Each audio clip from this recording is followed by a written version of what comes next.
there's gonna be so many people who don't know this, who don't watch this video, who don't read the patch notes, and they're gonna be spamming the crap out of the mystery box. We just got the official patch notes and blog post for Vanguard Season 4, giving us a bunch of new information on the new season and the new round-based map coming to Vanguard. We've got an overview of the map, some additional Wonder Waffle DG2 information, and some unfortunate nerfs coming to zombies. As always, we're going to be covering everything in this rapid-style video where we go over all the important information as quick as possible. That way you can watch this video and get right back into game. If you're new here and want to sub, I would greatly appreciate that. And on top of that, likes and comments help me out a ton. We got another trailer for Shi No Numa Reborn, and this one's actually exclusive to zombies. So we're going to start off by watching this, but the first thing right off the gate, we see this really weird tree with kind of like some sort of dial in the middle. This definitely has something to do with some sort of step, at least I'm guessing.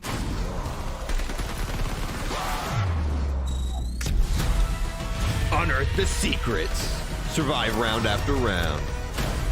Undead mayhem. Enough is never enough.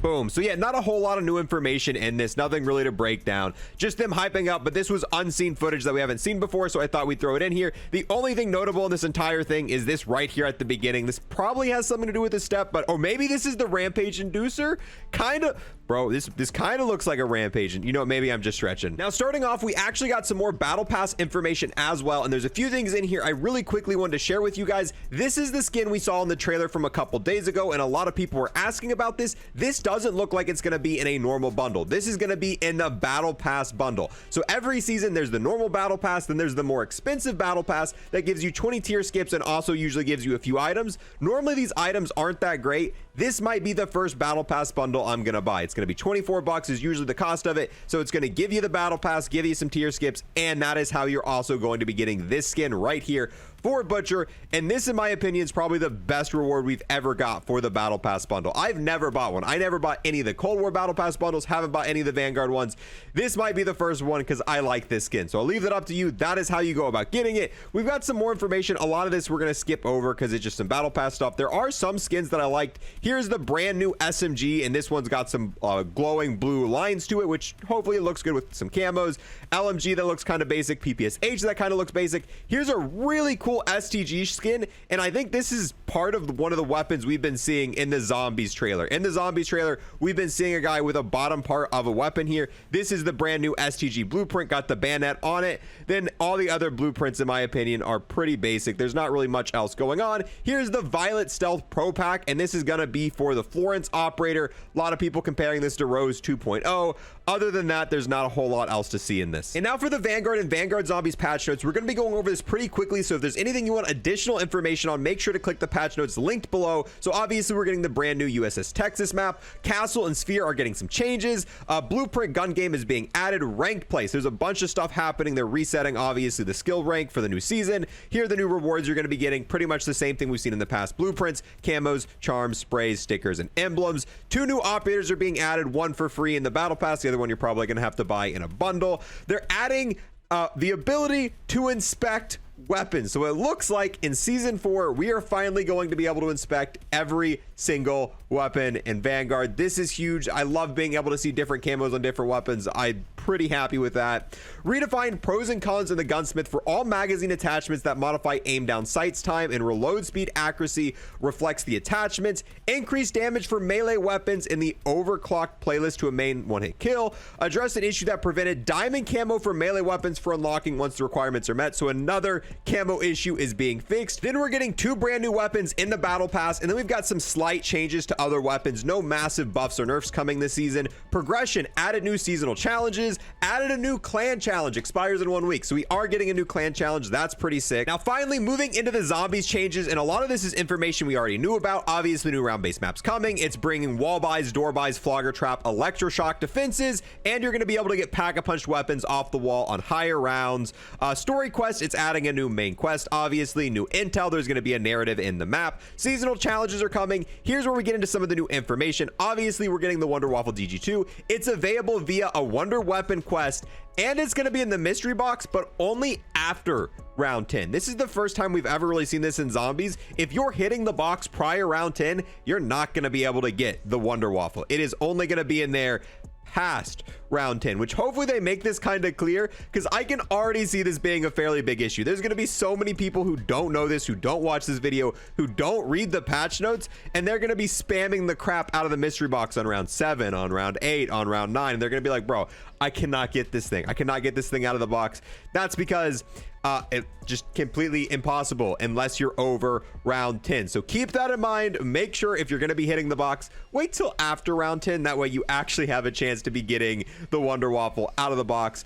Season 4, obviously, there's going to be unlock challenges for the new stuff. The Dark Aether Mastercraft, the tracer rounds have now been fixed, so you are going to see those in zombies. We've got some unfortunate nerfs. Death Blow, probably one of the best covenants in all of Vanguard, now returns ammo based on a percentage of ammo used when obtaining a critical kill. So it used to be no matter what, once you got a crit kill, you would get 2 bullets back no matter what. So if you had a weapon that only had 2 bullets in the magazine, if you got a headshot, you get 2 bullets back regardless. So we don't know exactly what the percentages are for this. We don't know how massive of a nerf this is, or maybe it's going to buff some of the weapons with more ammo. So let's say you have a weapon that has 100 bullets in the magazine. Instead of getting 2 bullets back, maybe you'll get like 20. But we'll have to test that out when it comes in game. But this is probably more than likely going to be a nerf. Ammo Gremlin, another one of the best covenants in the entire game, now refills ammo at a speed based on the size of a weapon magazine. So this used to automatically refill your ammo even when you had it in your hand. So you could just sit there and all of a sudden your clip would just gain ammo back. Now it's going to be based on how big the magazine is. So this could potentially buff bigger weapons like LMGs that have 400 bullets in the magazine. Maybe those are going to be refilling ammo even quicker now, but I have a feeling more than likely the weapons that only have 3 bullets in their clip, it's going to make them quite a bit slower. But we'll just have to test this out when it comes in game. This could be a massive nerf to these covenants, or it could be a slight nerf, or it could potentially be maybe a buff here. It was very, very non-specific, but just keep an eye out for that. 2 of the fan favorite covenants are going to be changed a little bit. Gameplay, round-based adjustments. We already talked about the sacrificial hearts, how they're going to be working, the alternate covenant, and new camos available for the Pack-a-Punch machine. Super excited. There is a change to Zabella. Added a new attack behavior allowing Zabella to attack without teleporting. So right now when she attacks, she always teleports. When she shoots the stuff down, she teleports. Now that's going to change her up, so maybe it's going to make Zabella less annoying. Once again, this is going to be something we're only going to find out once we get it tested in game, because this is very non-descriptive. Oh, something feels so wrong, but yet so right about this. Oh, and look at the inspect. So the inspect is working here on the SMG. I wanted to show just a tiny bit of gameplay of the brand new map and the brand new Akimbo SMG. Yeah, the range on this is not going to be insane. This is the new LMG. You can use them right now in private match if you want. So the LMG seems a little, let's see if we can inspect this as well. We should be able to inspect this. So yeah, weapon inspects are now for every weapon in this game. That is great. USS Texas actually looking pretty sick. I really wish we could use the Akimbo version of these in zombies, but unfortunately the Akimbo is done via proficiency, and proficiencies don't work in zombies. So tomorrow, once you unlock this SMG, once you unlock the Akimbo attachment, you can use them, and it feels weird. These are like Akimbo Mac freaking 10s. Just don't get too hyped because unfortunately not available in zombies. Now finally, moving into the Shi No Numa blog post here. I know this video has been fairly long. We just got so much information today. I've been trying to cover it as quick as possible. So starting off, they're showing us the layout of the new map. We got the storage hut, the comm room, the doctor's quarters, the fishing hut, the main spawn area, and obviously where the flogger is. Then we have the only new area, the dig site. So from what it looks like, the map layout of the map is going to be pretty much identical to Shi No Numa. However, in between storage hut and the comms room, we now have the dig site, and we already know this is where Pack-a-Punch is going to be. If you've already played the original Shi No Numa, you kind of understand everything they're talking about here. The main hut, they're just kind of explaining the spawn room here. Then they're explaining the doctor's quarters, the fishing hut, and the comms room. We're going to find out a lot of this stuff when we play the map. There's no point in me reading over all this because it's just going to be regurgitated information. However, the one that we are going to be reading over is the brand new area added to the map, the dig site. The dig site is where the initial objectives points towards, accessible only via the comm room and the storage hut. So as they were saying up here, the only way you can access this is if you go from the storage hut or the comms room. You can't access this from the main spawn area. So maybe it's going to be most beneficial when you start opening the map to either do storage hut or the comms room first, but so you can actually gain access to the dig site, which is where Pack-a-Punch is going to be at. This large outside area is composed of a central ditch surrounded by an elevated pathway. On this pathway is the crafting table and the coveted Pack-a-Punch machine. This nice open space here makes it a great spot to take on a large horde of zombies. Just keep in mind the several entry points, evade their attacks, bunch them up into a nice long train, and then turn on a trap or just start blasting. So from what they're making it seem like, this is going to be an amazing spot to train, which Shi No Numa already had quite a few decent spots to train. So we'll just see how this works out. We'll definitely give it a go. It sounds like one of the traps is going to be in this area. We know for a fact where the flogger is, but the flogger isn't anywhere near this. And if they're talking about activating a trap on them, there's probably going to be some sort of trap in this general area. Can't wait to test out the dig site. It's going to be a little bit interesting since the only way to get to it's, you know, other areas.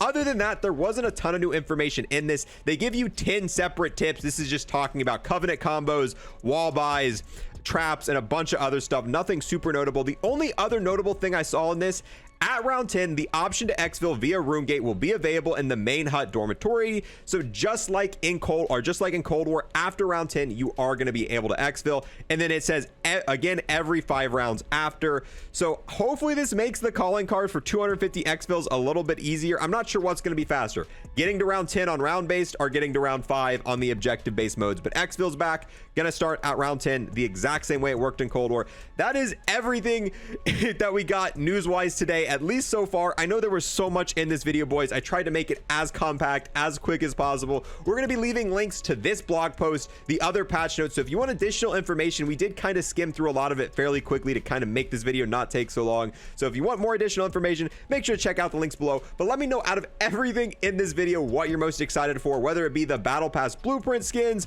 whether it be the new map, the new dig site area, the new Pack-a-Punch camos, the new Wonder Waffle, weapon inspections finally being able to be used on every weapon in the game, or anything else we covered in this video. If you guys want to see more content like this where we take all of the news, break it down in a really quick rapid style format, make sure to sub to the channel. If you left a like or a comment, I appreciate it a ton because it really does help my channel. But I'll see you guys in the next one.